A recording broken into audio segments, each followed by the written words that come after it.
What's up, everybody? Welcome to the Tony's Picks Look Ahead Show. My name's Alessandro, ready to give you guys some action here for Tuesday, here, December 16th. We have an NBA Cup game, the finals here, Spurs and Knicks. Very exciting game there. We will get into some NHL, obviously a little college basketball, and I will break down the bowl game we have here and then end the show parlay. A lot of action here. This is where you will get injury updates, look ahead at lines and line movements, and try to predict possibly where this closing line will be. All sorts of things we will get down and break down here in this one.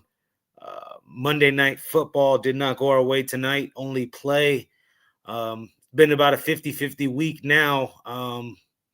But still up about a unit since Wednesday. Started going one or two plays a day.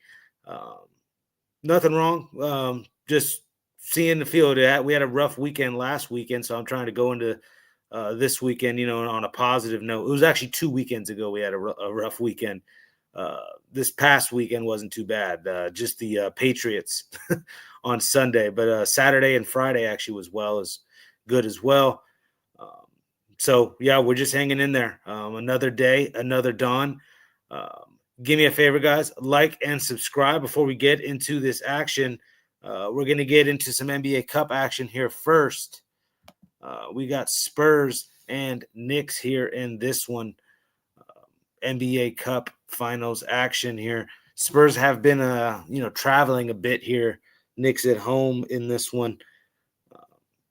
At least the Vegas situation,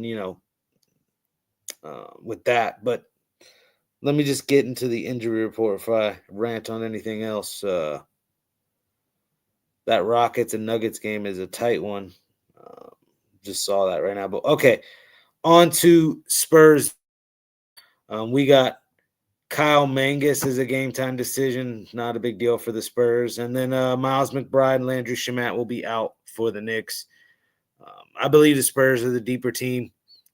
Vassell and Castle, they can easily each go for 20. We saw this last time out with the upset against the Thunder and an upset against the Lakers. This Spurs team is for real. I'm going to start believing in them. I was believing in them even before this.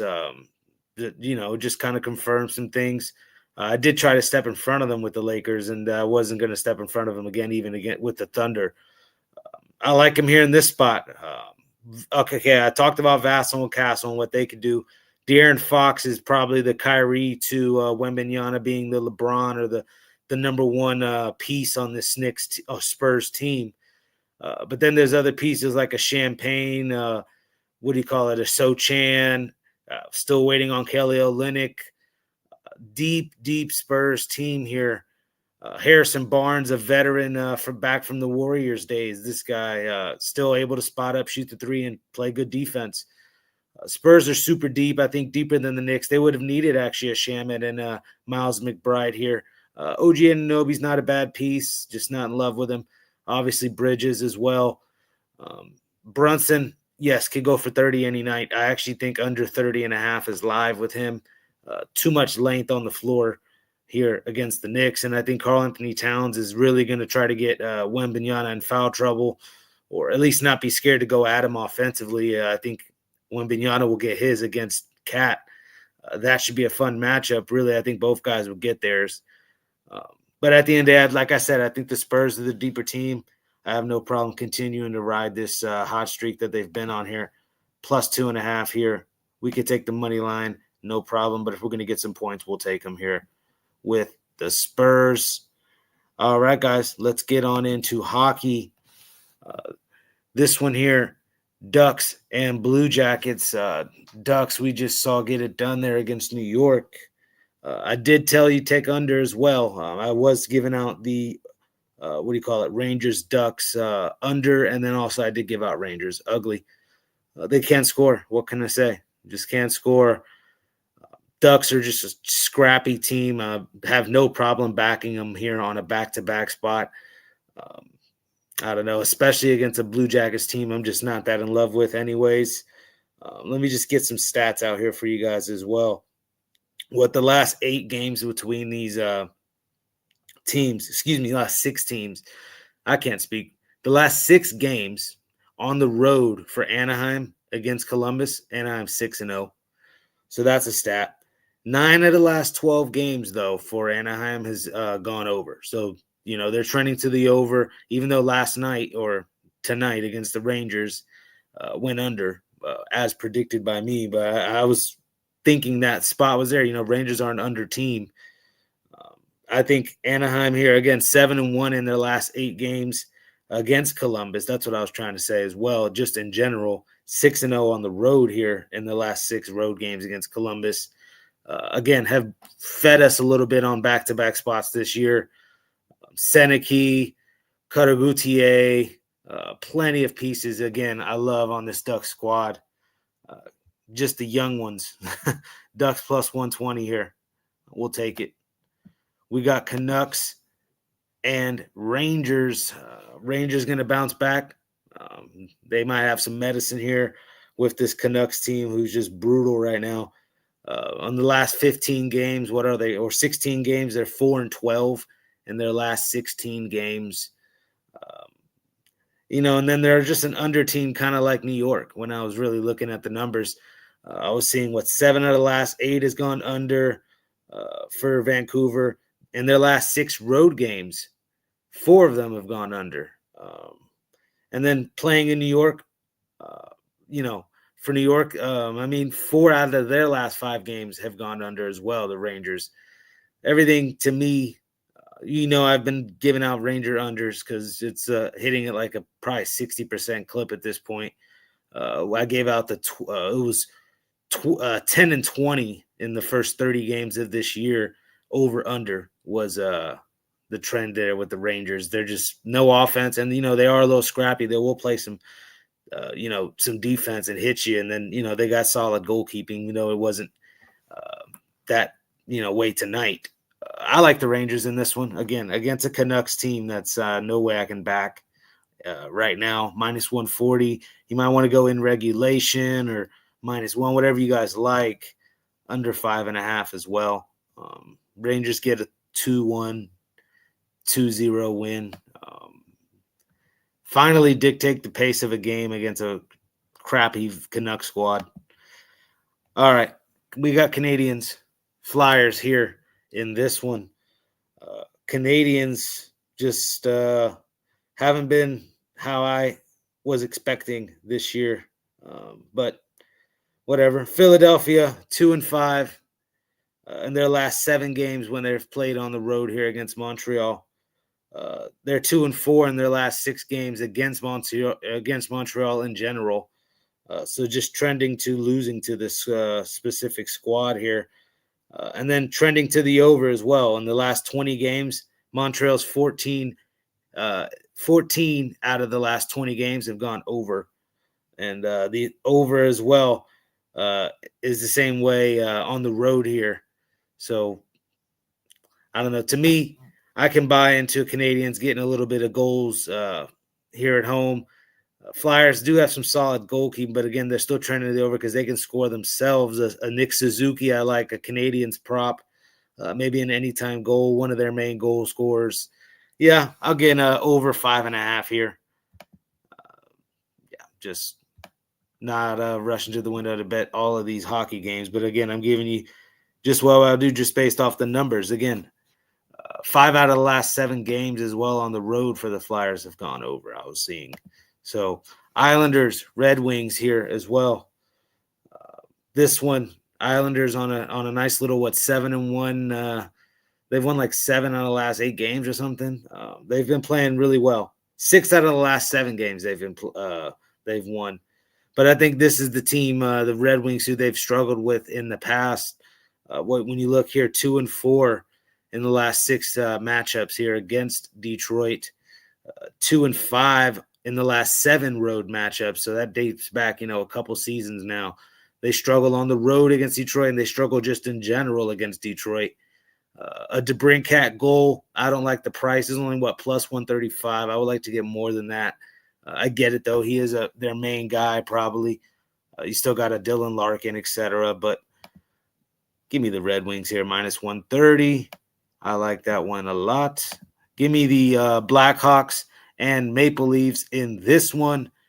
A lot of plus money in this one that you'll be getting with the Blackhawks.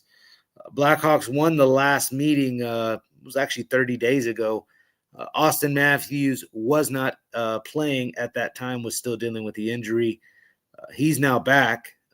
Is that big of a difference? And obviously the home ice advantage here with Toronto. Toronto's not a team I always rush to back. You know how they can be, burn your wallet anytime, but what's interesting is in the last 6 matchups here between Toronto and Chicago, Chicago's won 4 of them. So 4-2 against Toronto in the last 6.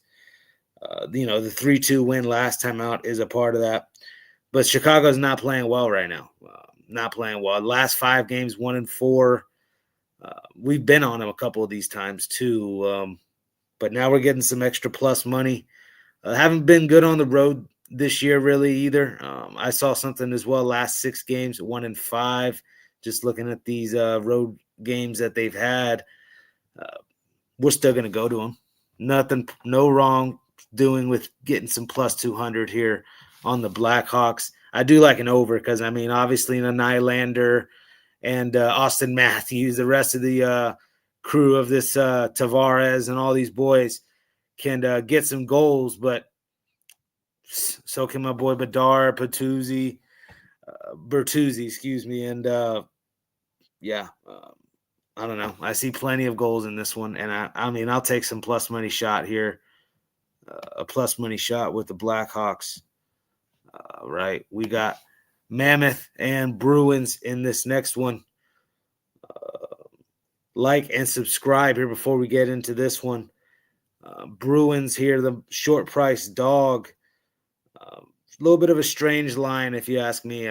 Bruins have been getting these lines, man, especially like against the Blues. They got these dog. You're like, what's going on? I don't know. Pasternak's even back in the fold of things. In the last meeting between these two teams, the Mammoth actually won. So maybe that plays into it. I didn't know Pastrnak scored 2 goals in that game. But you look on the road historically for Utah here, traveling to Boston, they're 0-10 in their last 10 times going on the road here to Boston. That's something that's, to me, I'll just keep backing the trend. 3-9 themselves just on the road in general, and 3-9-1 on the last 13 road games, Utah. 4-16 straight up just against Boston. That's road and home. Utah versus Boston. Utah's 4-16 in the last 20.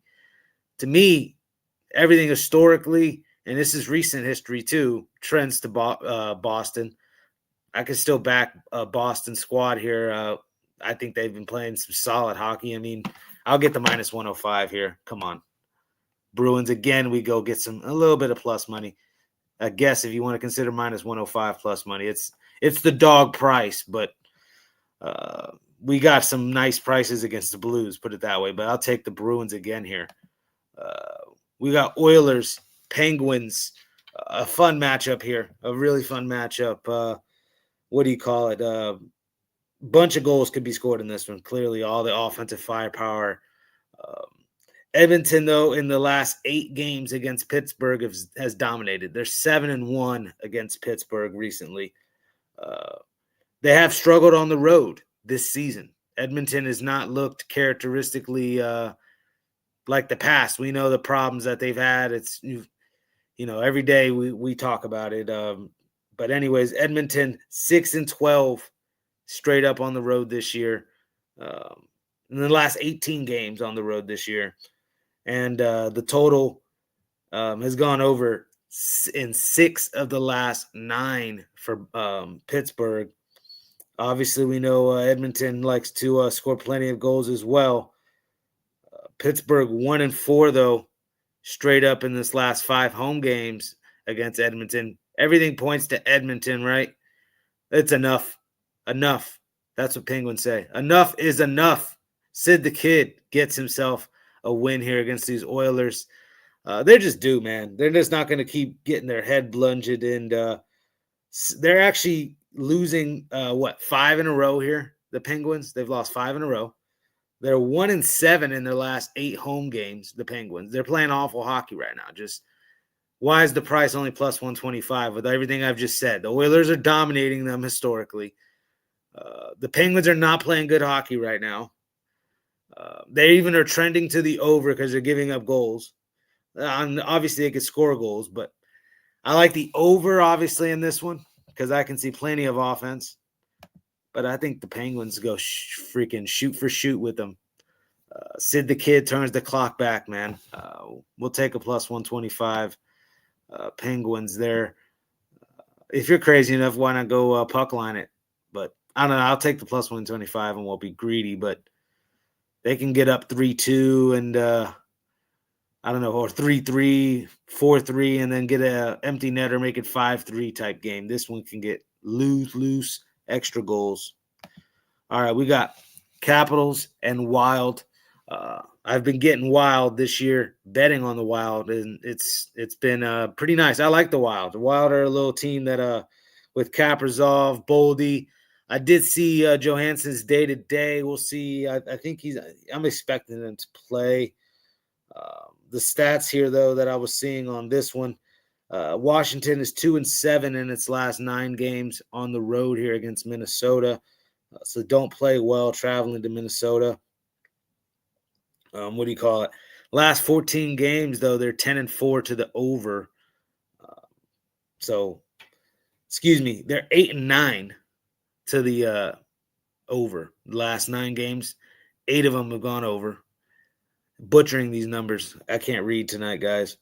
Washington is 10-4 straight up last 14 games. So playing some pretty good hockey, right? But I like the Wild at the end of the day. Wild 7-1 last 8 home games. 12-3 straight up last 15 games. Playing solid hockey. Yes, I want the Wild minus 125 at home here. I want a Kaprizov 2 goals prop if you can find it. Obviously, you should be able to. Some extra fat plus money there. Give me the Wild minus 125 in this one. We got Avalanche here. Kraken, almost the final hockey game of the night. I think we got another one after this. Like and subscribe. We're zipping right on through this card, guys. Bear with me reading off these stats here for you guys. Colorado and Seattle.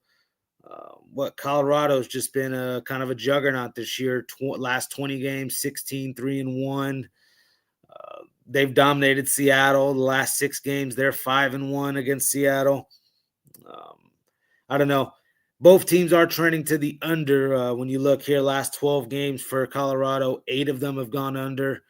The last 7 games for Seattle, 6 of them have gone under. So what? This game's going to trend to the under? That's going to give the dog a little cracking shot here with the Kraken.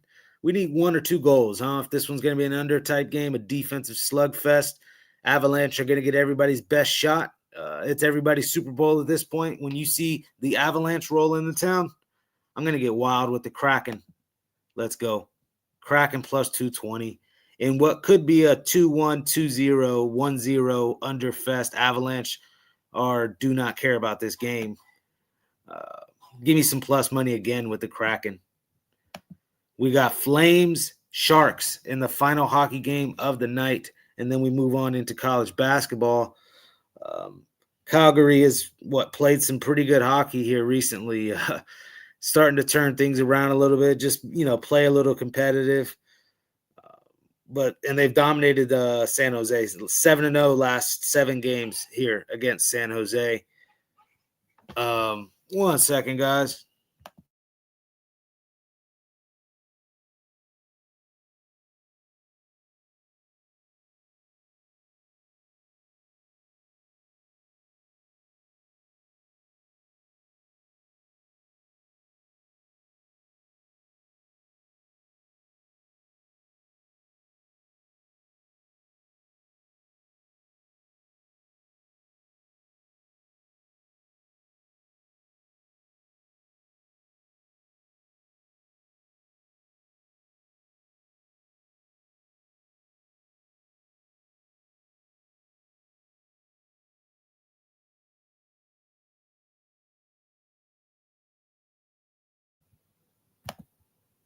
We're back. All right, so we're talking about Flames and Sharks.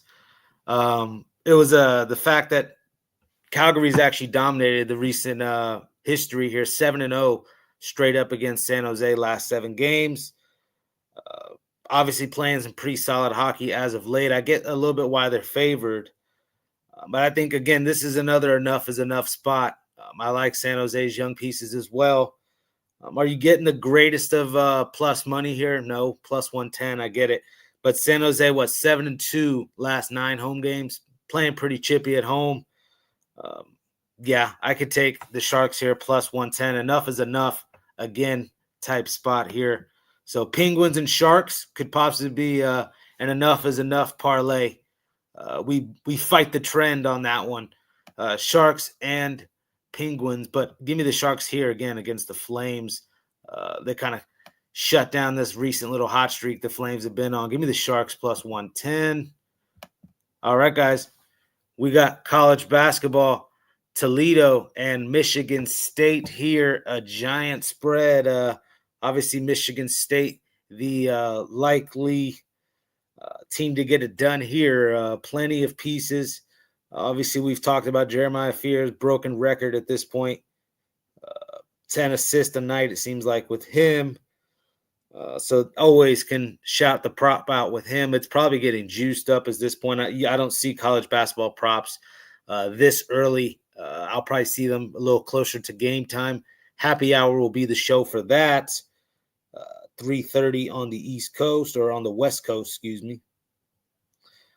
But yeah, this one here, Toledo's been a little bit competitive, even though I know 5-5. Just lost to Robert Morris, but 97-98 to Oakland. They're putting up 88 points a game. When you look, they can score 82 points a game, giving up 77. I think this one can definitely get over the total. Michigan State's been looking for a game they can get up and down and run, and I think Toledo might. They might have to slow it down. Don't get me wrong, because of the talent discrepancy. But I still think they can hang within this plus 23, and I still think the game goes over. You're talking 88-70 gets us there. Yeah, I think Michigan State has a nice night, though. Don't get me wrong. Jeremiah Fears props are always live. We got Louisville and Tennessee over under 158.5 here. A very, very tricky line here. Not the biggest Tennessee guy, if I'm being honest. Not that great. To lose to Syracuse like that, a team that's kind of like – that was a mirror matchup there. Those two teams, defensive, long teams, terrible shooting teams. I don't know. To me, I can make the case for both sides.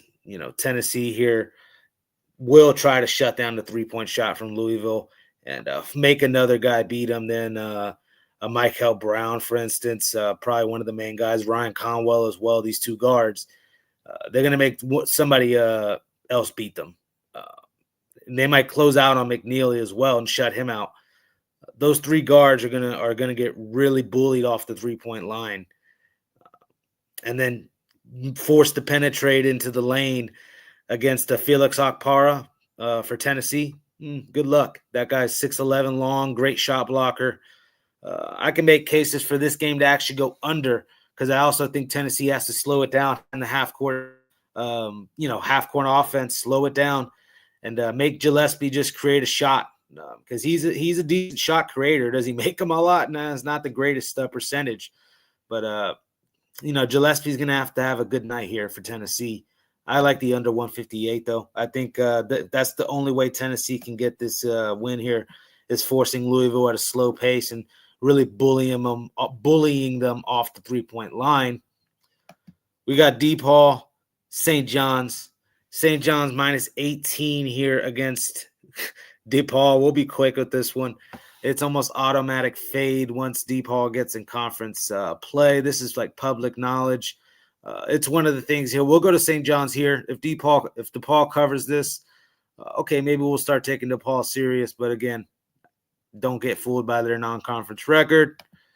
We'll take St. John's here minus 18. Again, like 4 or 5 guards as well. That just deep St. John's backcourt.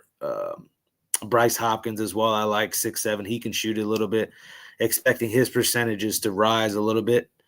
All right, we'll take South Carolina and Clemson here in our next game.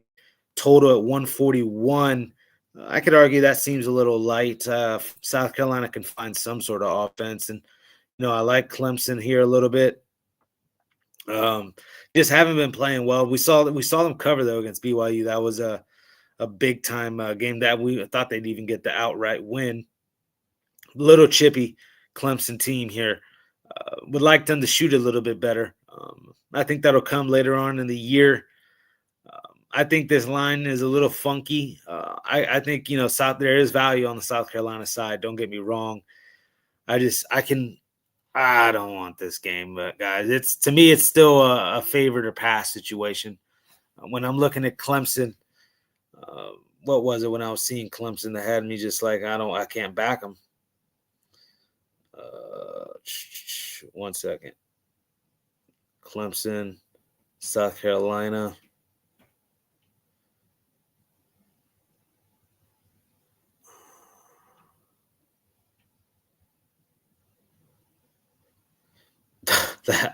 Okay, that's what it is.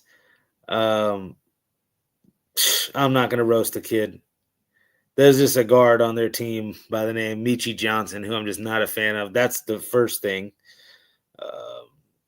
Yeah, I'm just not a fan of this team, man. Southern Miss to beat them by 4 points. They had to go to overtime with Southern Miss to start the year off. I know I'm really scraping for anything here. Just not in love with South Carolina. They've historically in the SEC last like 3 or 4 years haven't been that great. Just bottom line. This is a rivalry matchup too. Shouldn't this line be more than it should be a tight line in a rivalry matchup like this. I'm really trying to find some more information on. That's not to just roast Meechie Johnson. It's Eli Ellis too. No way can I back Eli Ellis with his 23% 3-point shooting percentage. Not in love with the South Carolina backcourt. Nope. Meechie Johnson actually has stepped up a little bit. 38% from 3 so far this year. Only 69% from the free throw line, but that's neither here nor there. I can make the case that, Clemson's backcourt shoots a little bit better. I'm not in love with either team shooting wise, quite frankly. Because I think a Dylan Hunter's 40% shooting. He's only scoring 10 points a game. He's not even shooting the ball that much, and you're going to see negative regression on that. And then this kid, Justin Porter, 36% from the three is not bad. 17 points, 10 points. This is a nice little piece, 6'1" guard. Just nothing I'm rushing to the window to bet on this game. To me, it's a favorite or pass. Have fun backing Eli Ellis and Meechie Johnson long term. This actually could be a sneaky spot for them here.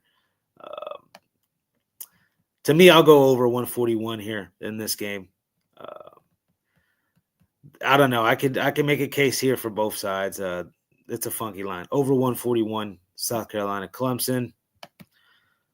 We got Butler, UConn. At the end of the day, feels like too much, but it's starting to drop actually. So I see 14.5 now instead of the 15.5, but I like Butler. A lot of pieces new here on this Butler squad, but they have 6'7", 6'8" wings. Johan Traore, the 6'11" center there, I like. Obviously, Finley Bizjack, we're going to give a prop out here on this one for him.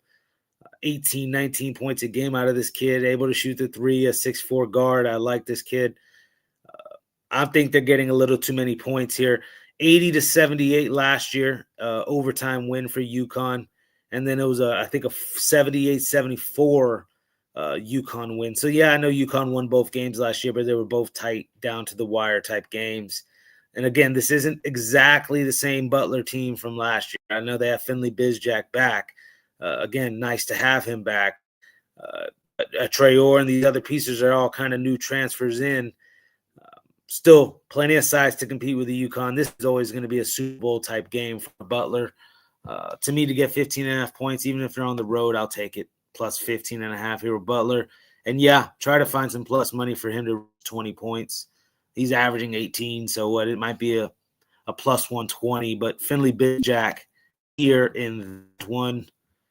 All right, we're going to move on to some college football to end the night, and then I'll give you guys an end of the show parlay and run through these comments. Like and subscribe here.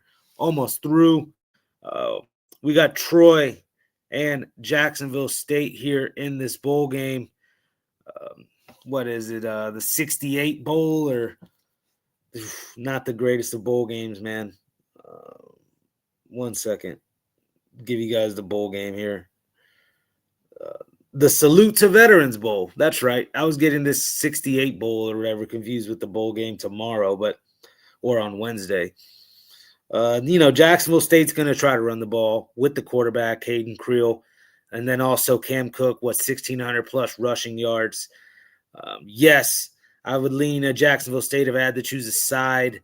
But you could say it's letdown, how they lost to Kennesaw State and, that under type game. I think it was 19-15. Troy, I think, is going to come out and play some chippy defense, try to stop the run, force Caden Crow to beat him through the air. Could get interesting. Public's all over the Troy Trojans here with the way this line's kind of looked.